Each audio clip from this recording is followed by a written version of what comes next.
And now we're on to step 6. It's the biggest one. And if you'll listen to me, it will change the quality of your life. It's the one that everybody likes best. You know, step 6 is about building long-term income or long-term savings.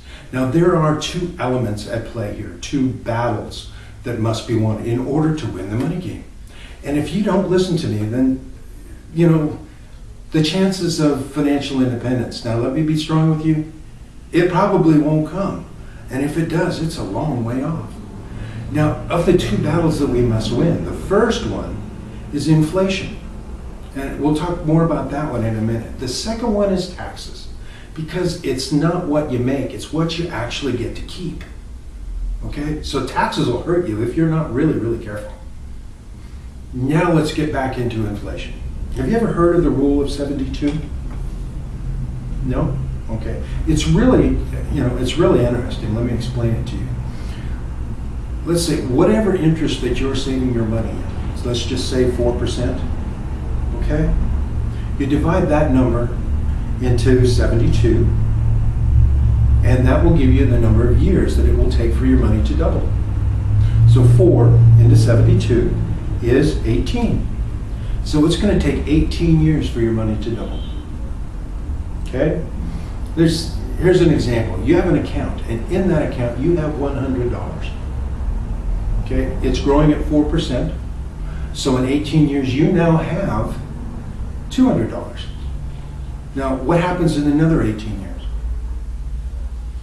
Right. You have $400.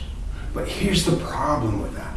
The chances, will that $400 buy what your $100 will today? That $400 you've got 36 years from now? No. That's inflation. Okay? And if we are saving our money, where are we saving our money? Yeah, right, banks, credit unions, where we're not going to get the 4% anyway. So you can see what's happening, right? We're losing our purchasing power, and we may never be able to retire. See, that's the big, big problem. Now, the solution to that problem is to try to obtain potentially better interest rates. Say we could get 6 to 12% instead of the 4%. Okay? Look, let's assume that you are 29 years old and you've got $10,000, you put it into an account at 4%. Okay, so in 36 years you now have $40,000. Okay, now you're 65 years old, the house is paid for, the kids are grown, you want to retire, and all you've got is $40,000. How long is that going to last you? Yeah, about half that time the way you spend money. But just kidding. The answer to that question really is, it's about a year, a little bit longer if you're frugal. But see, the problem is that you were 65. You're out of time. And who wants to work past 65? Okay? Now, the only thing that we can change here is the interest rate. So the $1,000,000 question is, if you could get 6 to 12%, would you have had a better chance at financial independence? Yeah, absolutely, huh? So, look at this. At 6%, your money doubles every 12 years. At 8%, your money doubles every 9 years. At 12%, your money doubles every 6 years. So in 36 years, you now have $640,000. Same $10,000 going in, same amount of time. Okay? Now let's look back at this guy. Same amount of money going in, same amount of time. But it cost this guy $600,000. Now that's a pretty important principle to learn, don't you think? That can change the quality of your life. And who knows what else. But it's not about this $10,000. It's about putting away on a monthly basis at a decent interest rate. And if you will save for yourself, then the day will come when you won't be out earning any money. Your money will be out earning for you. That's pretty awesome, isn't it? So The million-dollar question now is, where can you get a decent rate of interest and still have the protection of principal? Okay.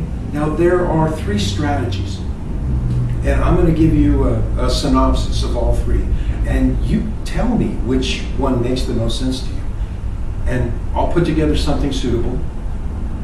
And when we get back together, okay? Now the first one is the fixed rate strategy. That's the one that you know best anyway. We all know it best.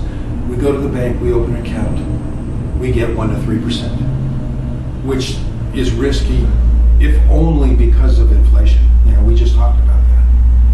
The second one is the complete other end of the spectrum. You put your money in the stock market, in mutual funds, where you have a much greater chance of income and growth, but you also have a higher risk of losing all of your principal, losing all your money. You know, that's been known to happen, right? I mean, the market's been really dicey lately. Now let's get to the index strategy, where everything that you put into it is protected. Everything that you've earned is protected. Where everything you've earned is tied to the S&P 500, which for the last 25 years has averaged 10% a year. Now, which one of those makes the most sense to you? Yeah, index strategy, absolutely. Yeah, we're going to talk more about that in a minute, okay? But let me ask you this: Have you ever heard of the S&P 500? Right? Yeah. It stands for Standard & Poor's, okay? It's a collection of 500 of the most widely held stocks in the market today. It's made up of 100 to 125 industry groups, which includes your tech stocks and your healthcare stocks and your utilities, okay? It represents about 70% of the domestic equity market capitalization, or basically 70% of the United States economy. But here's the thing about the S&P 500. For the last 25 years, it has averaged 10% a year. And if you had put your money in the S&P 500 25 years ago, and you had averaged 10%, you'd be pretty happy, huh? Yeah, absolutely.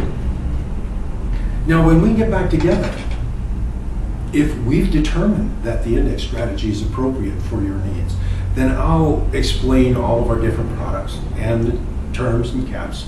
But what I want to do right now is to give you just an overview of the index strategy and explain how the actual interest crediting occurs. Okay? All of the interest is tied to the S&P 500 up to a cap. Okay? But without any of the risks of investing directly into the market itself. So you can see that your money is protected while at the same time participating in the S&P 500 up to the cap. You still have a protection without any of the downside market risks. That's pretty important, isn't it? Don't you think so? Absolutely. So here's an example. You had $10,000 4 or 5 years ago, okay? And you put it into an index strategy, okay? And the first year, it grew 10%. So now your accounts are $11,000. The next year, it grew another 10%. So you're now up to $12,100. Okay? Now we get into the third year. We don't know what happened. Something happened. Doesn't matter. The market dropped 20%. Okay? So, and if you're in the stock market, directly in the market, your accounts now are sitting right around here at about $9,600. Okay? But since you invested in the index strategy, your accounts are staying right up here at $12,100. Now that drop's possible, isn't it? You know, it has happened. So you can see that the index approach is quickly, is becoming more and more popular, and why? It's one of the best ways to win both the rate of return battle and the inflation battle, and still get protection, increased growth and protection of that principal. But you cannot win the rate of return battle and ignore taxes. So I'm going to give you an example here that's really going to shock you as to how important it is to win both the rate of return battle and the tax battle. Okay? Look at this. Let's say there was a guy, and he was 30 years old, and this was 30 years ago. And he went into the bank, and he says, Mr. Banker, this is what I want. I want to have $1 million in my account when I retire. Okay? And he had never had any of this training at all. And back then the CD rates were sitting right around 5%. Today they're 2 to 3. Back then they were 5%. And the banker just turns around, he walks away, goes to his desk, pulls out his calculator, does his magic, comes back and says, okay, sir, this is what you're going to have to do. You're going to have to put away $1,639 every month for the next 30 years. Okay? At 5%. And you're going to have your $1 million. Well, the guy deflated on the spot. He became totally discouraged. And he turned, he walked out, and he never saved a dime. Okay? But what if we had the chance to teach him about this? How would winning both the rate of return battle and the tax battle have affected these numbers? It really is amazing. Let me show it to you. But first of all, let's take these battles one at a time. The first one, let's win the rate of return battle first. Let's say we got in 10% instead of the 5%. Look at that. It drops it down to $900. Now people that can put away $900, right? No. Yeah, well, but that's still $700 less. That's pretty darn significant, don't you think? Absolutely. Now let's win the tax battle. What if the money that's growing, what if it's growing tax-free, if it's tax-deferred? How does that affect that number? Look at this. It drops that down to $438. Now people that could put away $438, right? You could put away $438. You spend that much every month. Okay? But the thing is, to a lot of people, that's not an awful lot of money. It's not. But it's not about putting away a ton of money. It's about putting away what you can, when you can, at a decent rate of interest, reducing your taxes and protecting that principal. All right? So, at the end of step 6, you're going to know. You're going to know precisely when you're going to be financially independent. And if I do my job properly, then we're going to be able to shave years off of that date. So let me ask you this. If you were financially independent, if you got up this morning and there was enough money in your nest egg that you didn't have to go to work anymore, what would you and your wife be doing? What are your dreams? What are your goals? Okay. That's great. That sounds fun. But here's the thing about being financially independent. You have options. You can do what you want, when you want, and how you want. See? So, and it's interesting. You see, the other day we were at an implementation meeting. That's the second meeting that we have. And we had just explained this to a couple of clients, husband and wife. And the wife, all of a sudden, she got really excited. She jumps up out of her chair and she says, I could go up and down the street, knock on all of my neighbors' doors, and ask them if they knew when they were going to be financially independent. And you know, none of them would know. But I do. It was at that moment when she and her husband became as one. Because they knew what their dreams were. They knew when they were going to happen. See, that's exciting. That's step 6.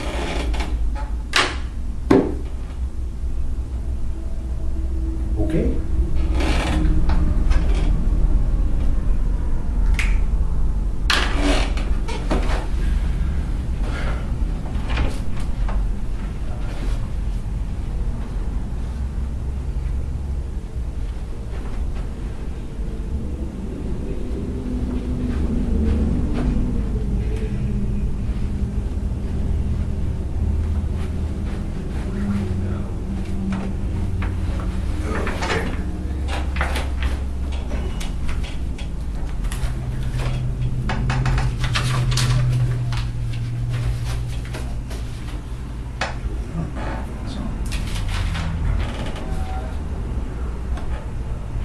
That's not going to happen.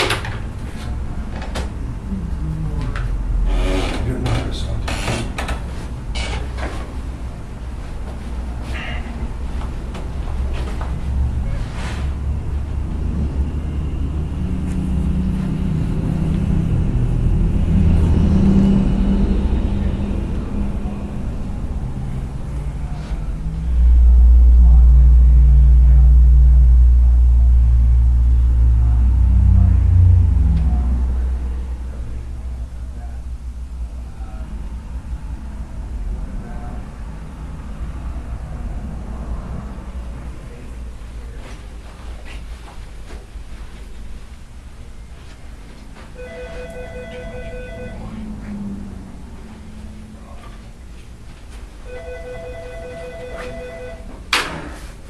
Hey Meredith, how you doing?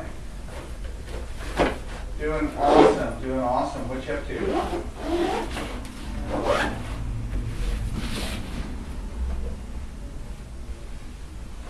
Ooh.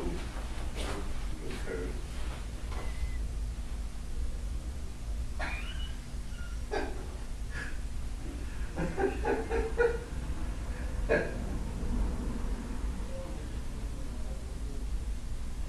Ooh.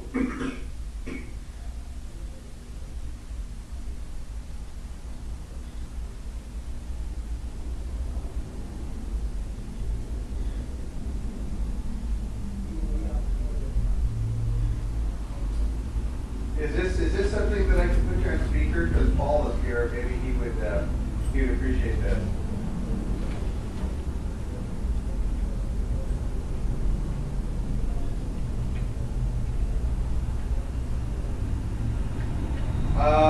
I left a message and he hasn't called back. I should follow up today because I did leave a message and he hasn't called back. So let me do that and go from there. Oh, by the way, I had basically a first presentation with the referral from Chuck this morning, and it went really well. I have a first/second meeting with her next Friday, and it should be pretty good.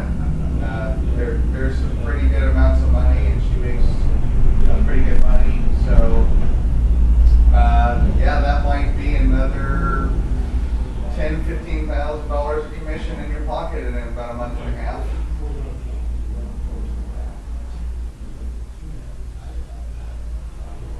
Yep.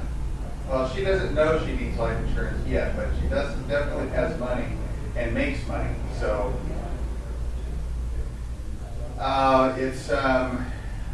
she says it weird, spells it Gina, but says it Jenna. So, anyways.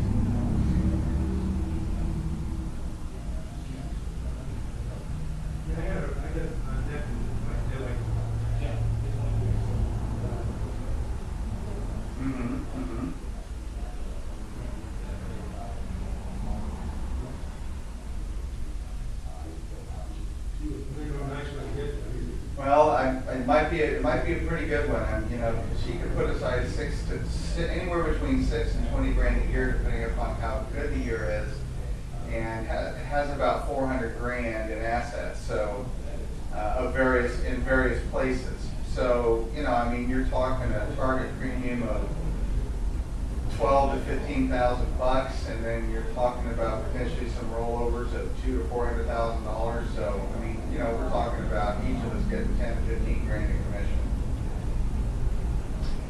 Mortgage broker. Mm-hmm.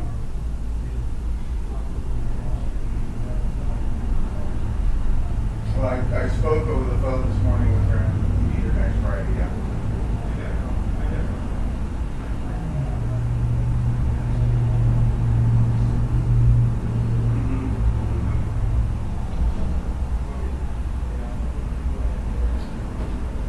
Very well. He's, you know, again, he's down for the whole thing. He likes it. He said that he wants to get Paul. Oh, I got to call Paul. Was it Paul, his partner? His business partner? What's his?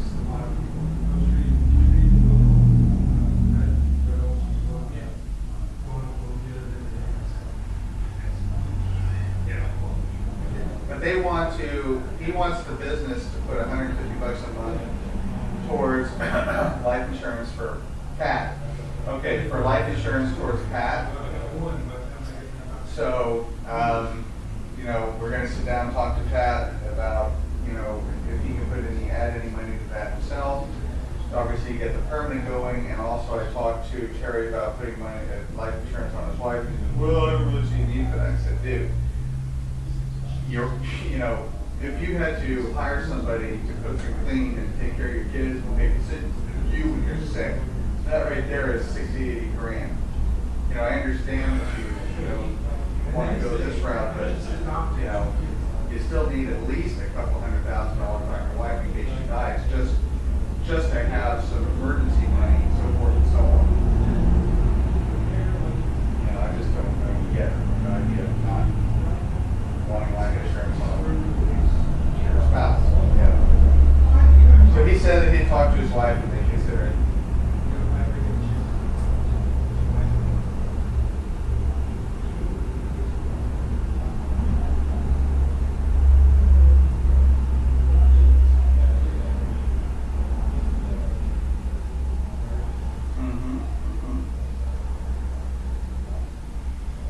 Okay, so I got to give Pat a call today, but that's kind of where that went, and yeah, I'm kind of hopeful that we'll get, you know, a pretty good pop from Chuck's referral before the end of the year.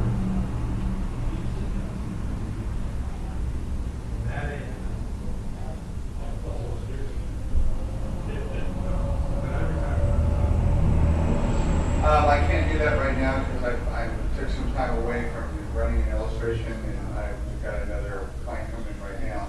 But do you remember the name of the underwriter? Was it Philip? Just trying to remember. It's in the file. I'll just find the file. Eugene, wasn't it?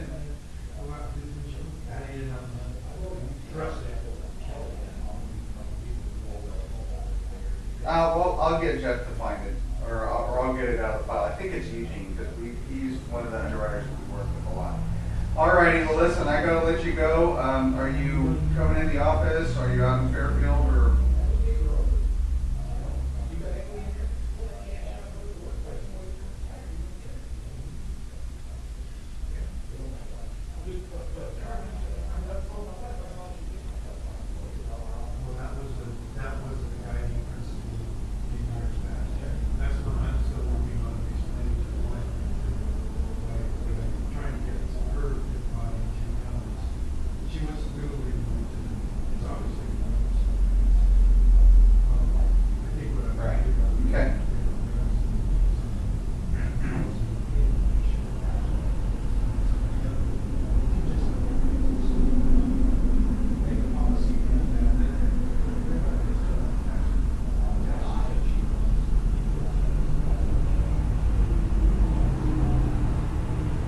Well, listen, we'll talk with you a little later then. Bye-bye.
big money people all the time. And, but he cannot get his son motivated to want to come in, and so he can take it. Kid is going to probably get a question. Yes. No. Then you gotta fight mom. Pick her up. Can't do that either. Why? You love her. Screw that. I've said that. Take her out. Take her out. I know you would have, and I would have, but it's not good. I've been down this road. So, have you told this? I think everyone can. This is a kid, I am a kid. He didn't get no interest in even getting his driver's license. So, and that's because he has not tired. You have to go get a phone. Oh my God. You know, my best friend, Eric, has a brother. And the brother, his son, is now, he was 19. And, you know, there's really more, you know, there's more long, you know, shows some interest in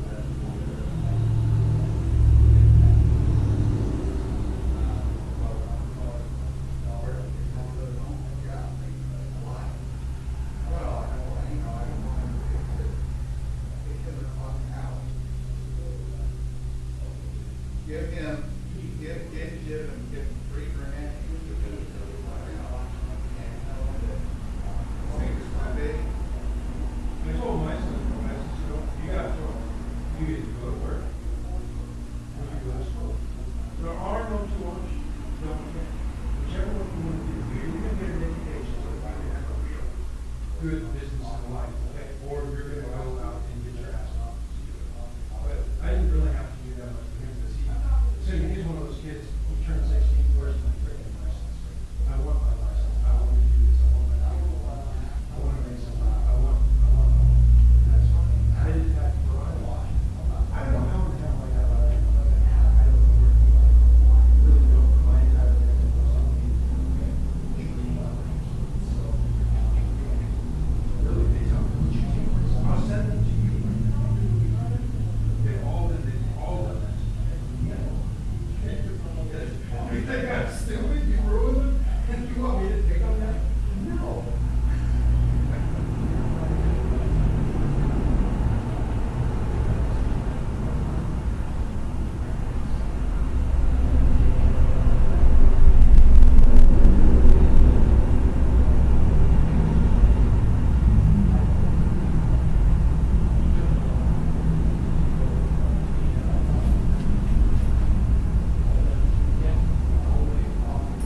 recording, so I don't want to mess with the camera.